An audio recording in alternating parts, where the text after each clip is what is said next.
Last week I wrote a post about how simple JSON is. In it, I explained the main differences between using JSON and using the update panel. I really started out thinking I'd get to write JSON code, but I ran out of space. Well, today we get to the how. All JSON really is the ability to have JavaScript code, call a web service for our data, and then write that data into the HTML on our client side. If you know anything about how to write a web service, this should be rather trivial because your web service is going to look just like any other web service with the exception of an added attribute.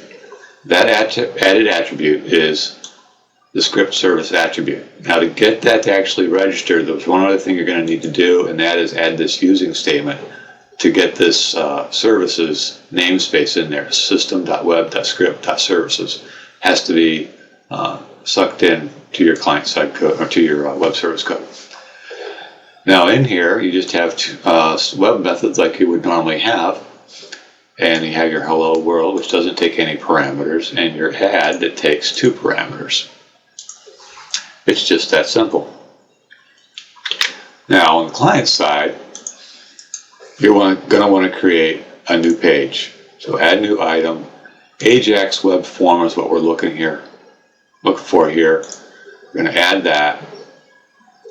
And it's going to stub out some things that we already need. Now the first thing in here that's going to look really familiar even from your update is the script manager. So we put the script manager in there, but there's some other code in order to get the JSON to work that we're going to need to add here. So we put the script manager in there, and then the other code that you need here is services.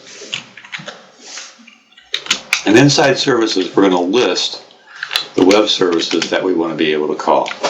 And we do that with a service reference call here. Path equals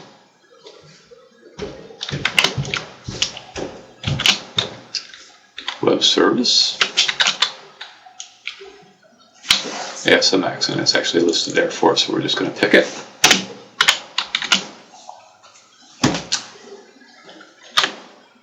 And now our code's ready to roll, and we're going to go ahead and just do a build here and make sure everything's still working. Build succeeded.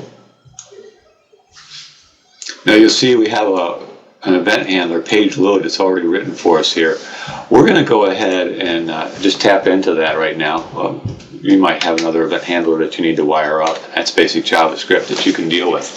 What we're going to do here is we're going to call our web service, and you'll see that web service is already listed in our JavaScript IntelliSense. And we call hello world. And you'll remember, hello world doesn't take any parameters, but now we've got 3 parameters that we're taking. These are parameters that the JSON code needs. If you go in here and call add, you'll see that it takes those same 3 parameters at the end after it takes the 2 parameters that the web service takes.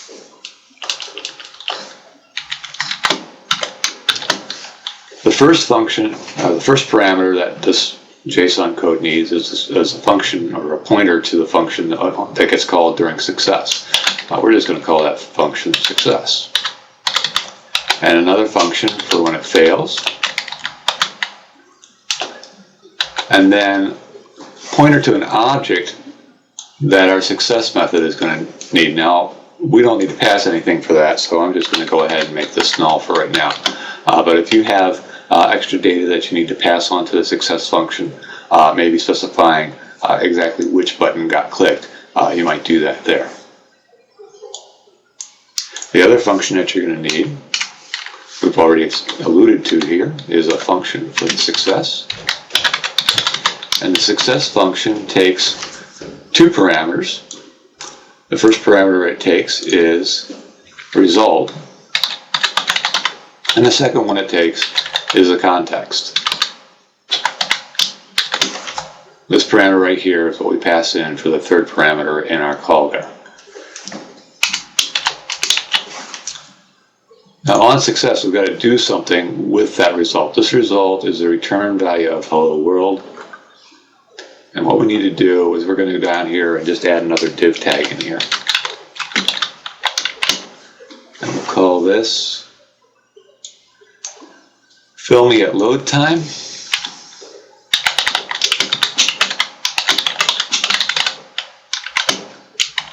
And that's what we're going to put there. And we're going to have our success code. Just do a basic document. Get element by ID. Fill me at load time. Enter HTML equals result. And then the third function that we need to make all this work is function fail context. I'm sorry, what context? Result. The result's going to have our error message in it, and for this code we're just going to throw up an alert box if something goes wrong.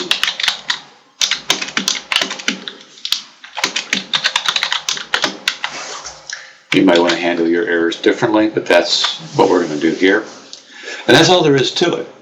And we go ahead and run this code.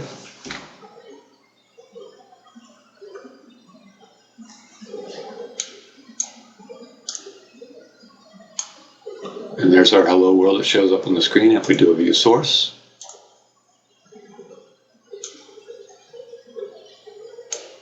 You'll see mostly a lot of stuff in here for calling JSON. If we go down here to our div where we have a fill me at load time, you'll see there's no code there. That's because it was filled in from our JavaScript.